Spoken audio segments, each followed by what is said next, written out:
Assalamualaikum warahmatullahi wabarakatuh. Perkenalkan, nama saya Muhammad Faridun Zahlan dari jurusan SKI semester 6. Kali ini saya akan menjelaskan tentang sejarah peradaban Cina. Yang pertama, ada perkembangan peradaban Cina. Di Cina, pada masa kekuasaan dinasti Zhou lahir para intelektual seperti Lao Tzu, Meng Ze, dan Konfusius. Bangsa Cina kuno percaya pada kekuatan dewa-dewi. Dewa tertinggi pada Cina ialah Dewa Shangti atau Dewa Langit. Yang kedua, sejarah Cina kuno dari masa ke masa. Secara garis besar, sejarah Cina kuno dibagi dalam 3 masa. Yang pertama, The Age of Myths. Yang kedua, The Age of Feudal States. Yang ketiga, The Age of Empire. Kerajaan Qi yang berdiri pada 2100 sebelum Masehi hingga 1600 Masehi. Yang kedua, kekuasaan dinasti Zhou yang disebut The Age of Feudal State. Dalam sejarah Cina kuno disebutkan bahwa dinasti Zhou merupakan dinasti yang paling lama berkuasa di Cina. Di akhir dari Cina kuno, akhir dari sejarah kuno Cina dalam masa dinasti Qin, inilah kekuasaan feodal terakhir yang berkuasa di Cina. Setelah dinasti Qin berakhir jugalah sejarah Cina kuno. Cina memasuki era modern dengan mulai menghapus sistem feodal kerajaan. Sejarah Cina juga yang merupakan Cina kuno memang identik dengan kekaisaran dan dinasti.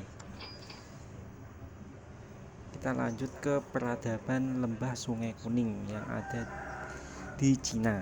Peradaban Lembah Sungai Kuning adalah peradaban bangsa Cina yang muncul di Lembah Sungai Kuning atau biasa disebut dengan Huanghu.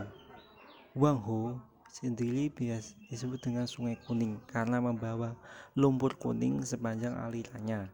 Sungai ini bersumber dari pegunungan Kunlun di Tibet dan mengalir melalui daerah pegunungan Cina hingga membentuk dataran rendah dan bermuara di Teluk Xi di Laut Kuning.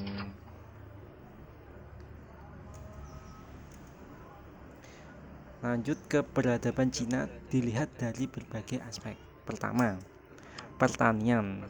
Di sana paling banyak pencaharian masyarakat Cina ialah bercocok tanam, karena pada hilir dari Sungai Kuning terdapat dataran rendah Cina yang subur dan merupakan pusat kehidupan bangsa Cina. Perlu diketahui, dahulu kala masyarakat itu membentuk kehidupan itu di pinggir sungai, karena di mana ada sumber sungai, disitulah ada kehidupan. Mereka menanam padi, gandum, teh, delai, dan lain-lain.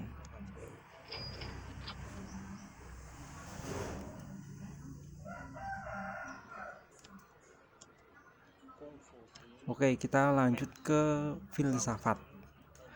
Pujangga dari zaman dinasti Zhou itu ada 5.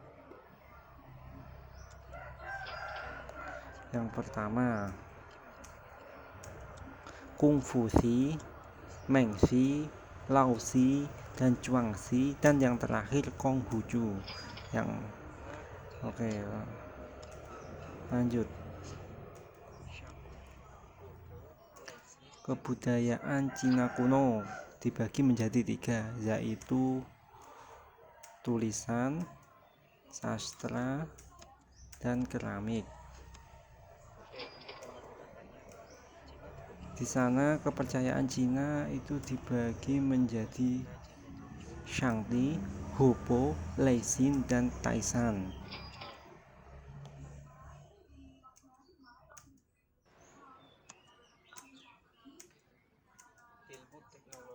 Oke, untuk pemerintahannya Cina dibagi menjadi 3 kekuasaan yang dimulai dari kekuasaan Raja-Raja Zhou, kekuasaan dinasti Qin, dan dinasti Han.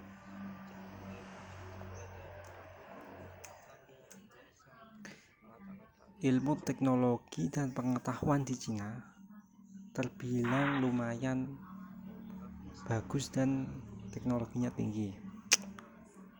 Perkembangan teknologi di sana sudah lumayan maju, dimulai dari perabotan, rumah tangga, hiasan, alat-alat pertanian, dan lain-lain. Sekian video dari saya, kurang lebih mohon maaf. Wassalamualaikum warahmatullahi wabarakatuh.